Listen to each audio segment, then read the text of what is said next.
to begin. In fact, I come and go as I please. The subscribers come and go too. So do you, sir. There are lots of people about. I begin you and slip the envelope into the coattail of your dress coat. There's no witchcraft about that. No witchcraft! Growled Richard, rolling his eyes like Jupiter Taunus. No witchcraft? Why, I've just caught you in a lie, you old witch! Madame Gurley bristled with her 3 teeth sticking out of her mouth.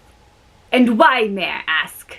Because I spent that evening watching Box 5, and the sham envelope which you put there, I did not go to the ballet foyer for a second.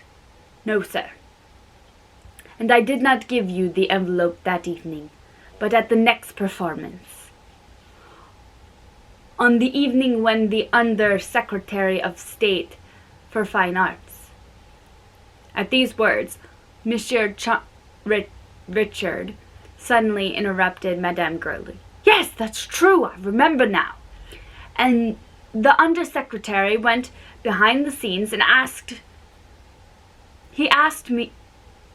for me. I went down to the ballet foyer for a moment. There we go.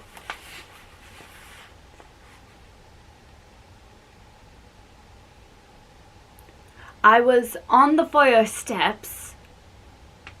The understudy and his chief clerk were in the foyer itself. I suddenly turned around. You passed behind me, Madame Gurley. You seemed to push against me. Oh, I can see you still. I can see you still. Yes, that's it. Sir, that's it. I had just finished my little business. That pocket of yours, sir, is very handy, said Madame Gurley, once more suited the action to the word.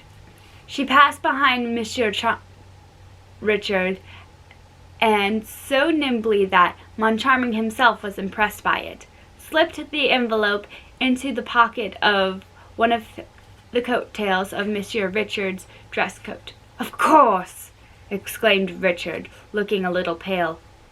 It's very clever of the OG.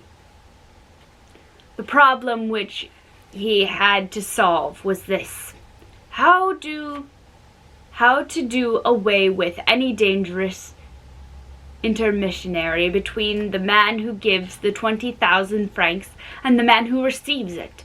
And by far the best thing he could hit upon was to come and take the money from my pocket without my noticing it, as I myself did not know that it were there. It's wonderful. Oh, wonderful, no doubt, Moncharming agreed. Only you forget, Richard, that I provided 10,000 francs of the 20, and that nobody put anything in my pocket.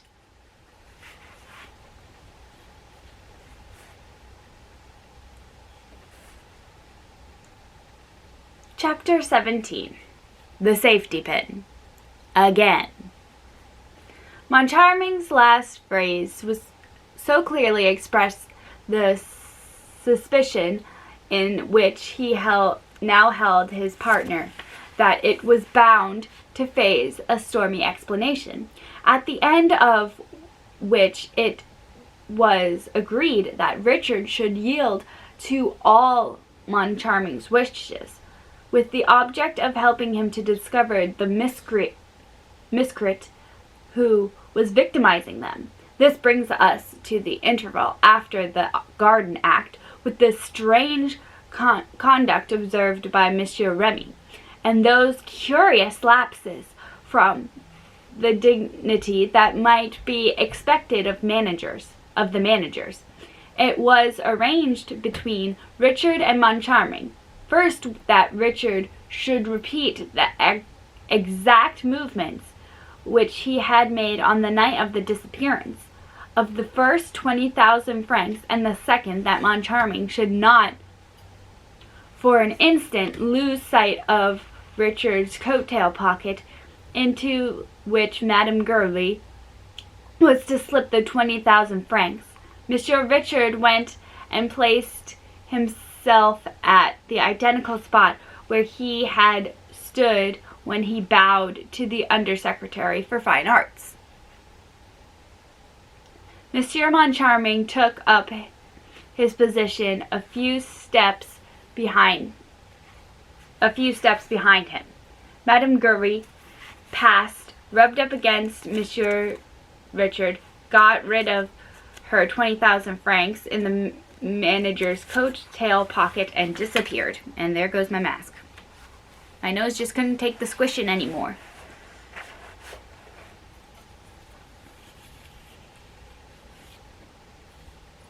There we go.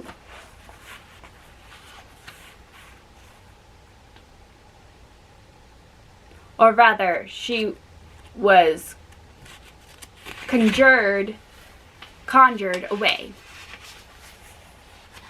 In accordance with the instructions received from Moncharming a few minutes earlier, Monsieur took the good lady to the acting manager's office and turned the key on her, thus making it impossible for her to communicate with her ghost. Meanwhile, Monsieur Richard was bending and bowing and scraping back, walking backwards, just as if he had that high and mighty minister, the Undersecretary for Fine Arts, before him. Only though these marks of politeness would have created no astonishment if the Undersecretary of State had really been in front of Monsieur Richard, they caused an easily comprehensible amazement to the spectators of this very natural but quite inexplicable scene when Monsieur Richard had nobody in front of him. Mr. Richard bowed to no one, bent his back before nobody, and walked backward before nobody. And a few steps behind him, Monsieur Moncharming did the same thing that he was doing, in addition to pushing away Monsieur Remy and begging Monsieur de la Borderie, the ambassador and the manager of the Credit Central, not to touch Monsieur le Directeur. Moncharming, who had his own ideas, did not want Richard to come to him presently, when the 20,000 francs were gone, and say, perhaps it was the ambassador, or the manager of the Credit Central, or Remy. The more so as at the time of the first scene, as Richard himself admitted, Richard had met nobody in that part of the theater after Madame Gurley had brushed up against him. Having begun and walking backwards in order to bow, Richard continued to do so for prudence until he reached the passage leading to the offices of the management. In this way, he was constantly watching by Moncharming from behind, and himself kept an eye on anyone approaching from the front. Once more, this novel method of walking behind the scenes, adopted by the managers of our National Academy of Music, attracted attention, but the managers themselves thought of nothing but their 20,000 francs. On reaching the half-dark passage, Richard said to Moncharming in a low voice, "I am sure that nobody has touched me. You had now better keep at some distance from me, and watch me till I come to the door of the office. It is better not to arouse suspicion, and we can see anything that happens."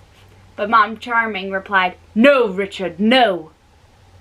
You walk ahead, and I'll walk immediately behind you. I won't leave you by a step." "But in that case," exclaimed Richard, "they will never steal our 20,000 francs." "I should hope not indeed," declared Mom Charming. "Then what we are doing is absurd." "We are doing exactly what we did last time. Last time I joined you as you were leaving the stage and followed close behind you down the passage." "That's true," sighed Richard, shaking his head and positively obeying Mom Charming. 2 minutes later, the joint managers locked themselves in their office. Mom Charming himself put the key in his pocket. "We remain locked up like this the last time," he said, "until you left the opera to go home." "That's so. No one can disturb us, I suppose." "No one." "Then," said Richard, who was trying to collect his memory, "then I must certainly have been robbed on my way from the opera." "No," said Mom Charming, in a drier tone than ever. "No, that's impossible. I dropped you in my cab. The 20,000 francs disappeared at your place. There's not a shadow of doubt about that." "It's incredible," protested Richard. "I am sure of my servants, and if one of them had done it, he would have disappeared since." Mom Charming shrugged his shoulders, as though to say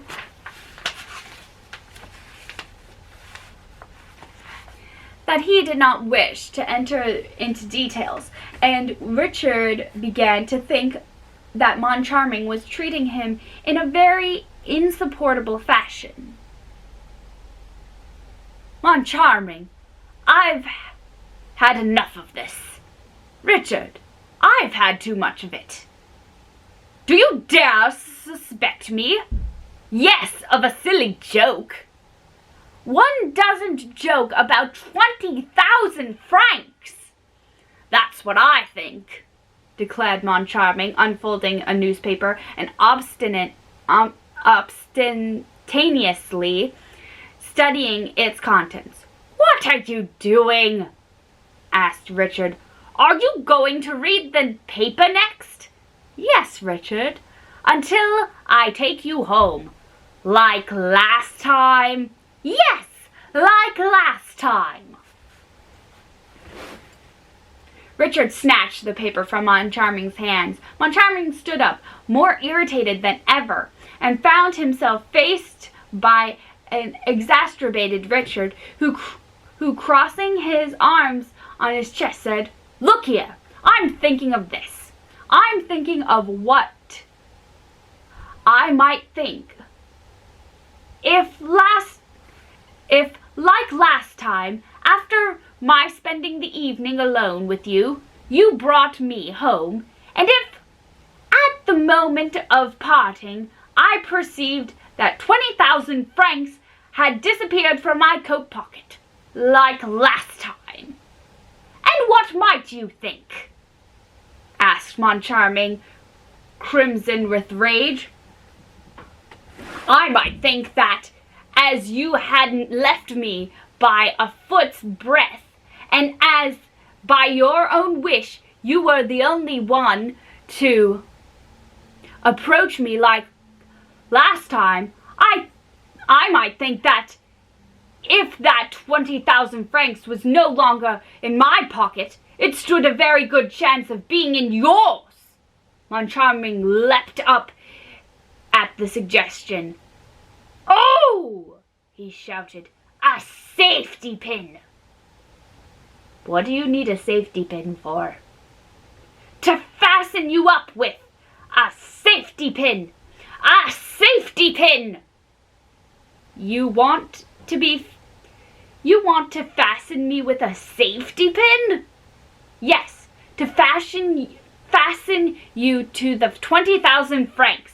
Then whether it's here or on the drive from here to your place, or at your place, you will feel the hand that pulls at your pocket, and you will see if it's mine. Oh, you're so suspecting me now, are you? A safety pin. And that was the moment that Moncharming opened the door on the passage and shouted, "A safety pin! Somebody give me a safety pin!" And we also know how at the same moment Remy, who had no safety pin, was received by Moncharming, while a boy procured the pin so eagerly longed for. And what happened was this. Moncharming first locked the door again. Then he knelt down behind Richard's back. "I hope," he said, "that all the notes are still there." "So do I," said Richard. "The real ones?" asked Moncharming, resolved not to be had this time. "Look for yourself," said Richard. "I refuse to touch them." Moncharming took the envelope from Richard's pocket and drew out the banknotes with a trembling hand for this time. Excuse me. In order frequently to make sure of the presence of the notes, he had not sealed the envelope nor even fastened it. He felt reassured on finding that they were all there and quite genuine. He put them back in the tail pocket and pinned them with great care. Then he sat down behind Richard's coattails and kept his eyes fixed on them, while Richard, sitting at his writing table, did not stir. "A little patience, Richard," said Moncharming. "We have only a few minutes to wait. The clock will soon strike 12. Last time we left at the last stroke of 12. Oh, I shall have all the patience necessary." The time passed slow, heavy, mysterious, stifling. Richard tried to laugh. "I shall end by believing in the omnipotence of the ghost."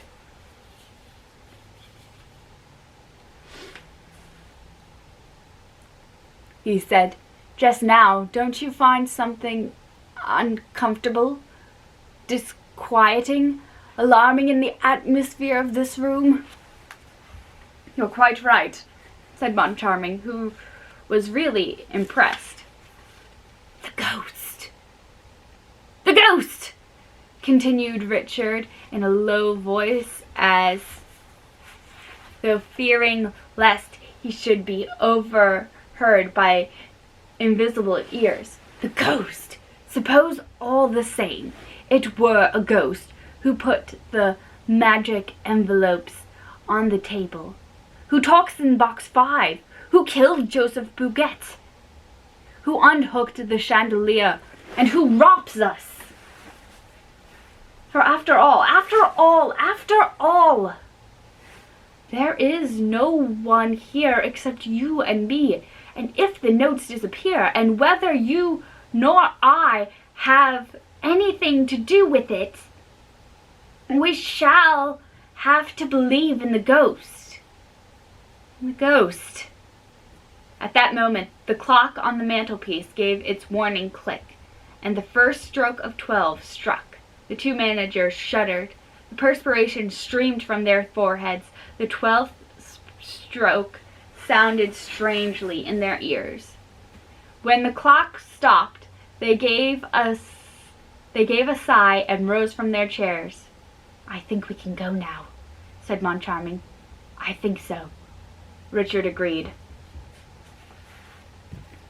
Before we go, do you mind if I look in your pocket? But of course, Mon Charming, you must. Well, he asked as Mon Charming was feeling at the pocket. Well, I can feel the pin. Of course, as you said, we can't be robbed without noticing it. But Mon Charming, whose hands were still fumbling, bellowed, I can feel the pin, but I can't feel the notes! Come, no joking, Mon Charming. This isn't the time for it. Well, feel yourself. Feel for yourself. Richard tore off his coat. The two managers turned the pocket inside out. The pocket was empty. And the curious thing was that the pin remained stuck in the same place. Richard and Mon Charming turned pale. There was no longer any doubt about the witchcraft. Ghost, muttered Mon Charming. But Richard suddenly sprang upon his partner. No one but you has touched my pocket. Give me back my 20,000 francs. Give me back my 20,000 francs. Oh, on my soul, sighed Mon Charming, who was ready to swoon. Oh, on my soul, I swear that I haven't got it. Then somebody knocked at the door. Mon Charming opened it automatically. Seemed hardly to recognize Mercier, his business manager, exchanged a few words with him without knowing what he was saying, and with an unconscious movement put the safety pin, for which he had no further use, into the hands of his bewildered subordinate.